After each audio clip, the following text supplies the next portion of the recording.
I still remember the night it all came crashing down. It was late, my plane had landed earlier than expected, and I thought I'd surprise my son by coming home unannounced. The driveway of that Boston townhouse was lit up warm, almost too warm for a house that had felt cold since my wife passed. I pushed open the door and froze there in the middle of the living room. My little boy Daniel was teetering on a balance bike. His fragile legs, the same ones doctors swore would never carry him again, were trembling. And beside him was our nanny Leah, coaxing him forward with a soft, "You can do this, sweetheart." My blood boiled. "What the hell do you think you're doing?" I barked, my voice slicing the room in half. Leah looked up, calm but firm, while Daniel's wide eyes filled with both fear and hope. "He's not broken, Mr. Carter," she said, her voice steady. "He's scared but not broken." That only enraged me further.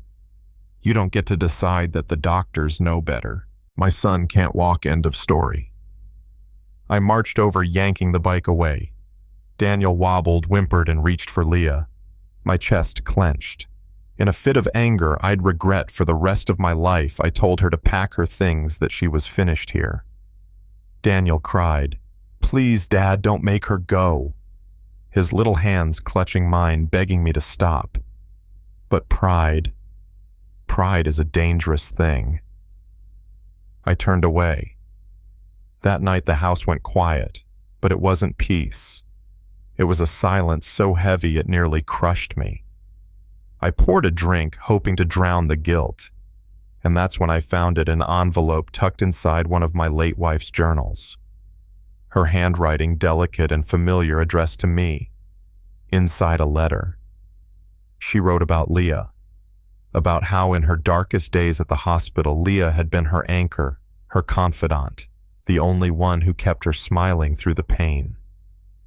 "Trust her, James," the letter read.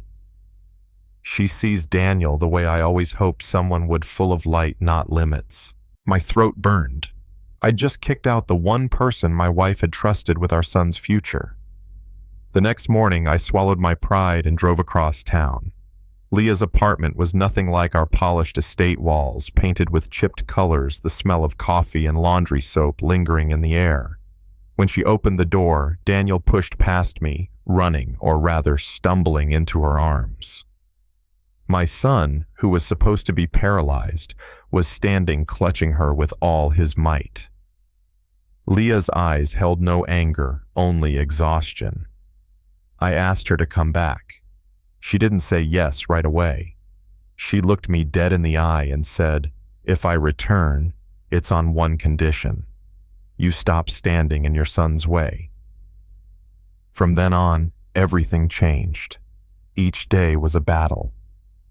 Daniel fell 100 times before he found his rhythm.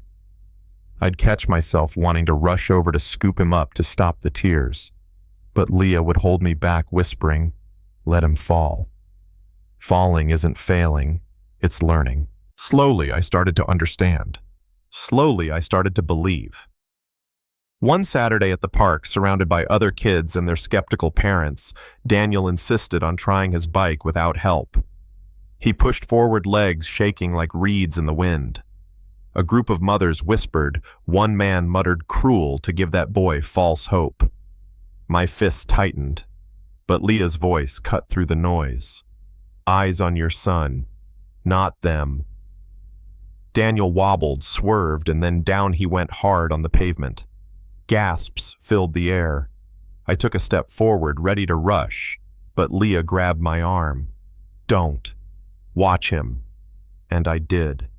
I watched my son, bruised and scraped, push himself back up. Tears streaked his face, but his chin lifted with a defiance I'd never seen before. He climbed back onto that bike, looked at me and shouted, "I'm not pretending, Dad, I'm learning." My chest cracked open right then. I didn't see a fragile boy anymore. I saw a fighter. Word spread fast. Investors, board members, even family friends whispered that I was neglecting my company, that I'd lost my edge.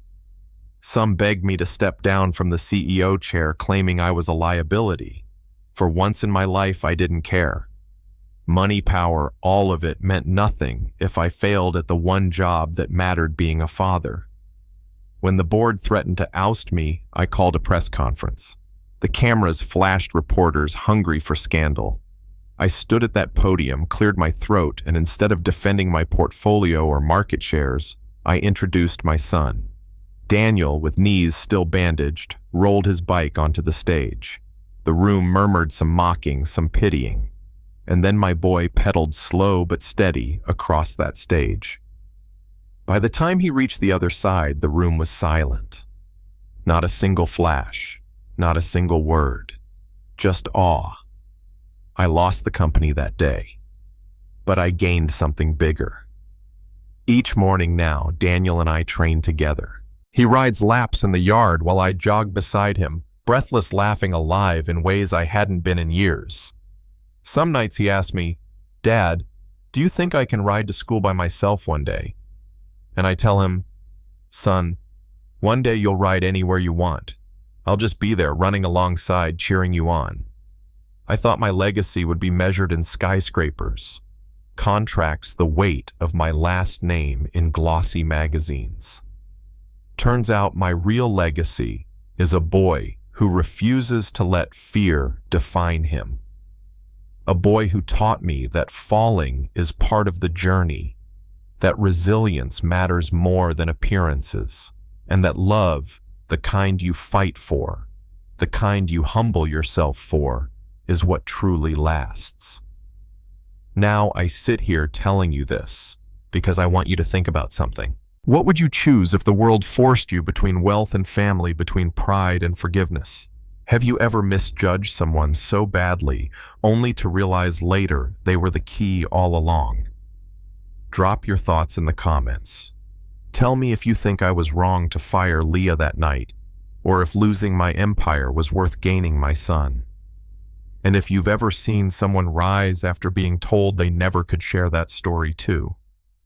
Because maybe, just maybe, we all need to be reminded that true victories aren't counted in dollars, they're counted in the people we stand beside when the world doubts them most. I still remember the night it all came crashing down. It was late, my plane had landed earlier than expected, and I thought I'd surprise my son by coming home unannounced. The driveway of that Boston townhouse was lit up warm, almost too warm for a house that had felt cold since my wife passed. I pushed open the door and froze there in the middle of the living room. My little boy Daniel was teetering on a balance bike.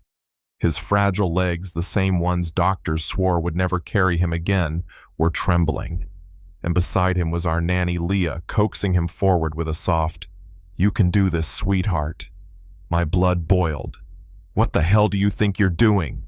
I barked, my voice slicing the room in half.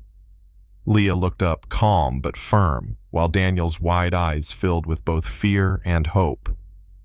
"He's not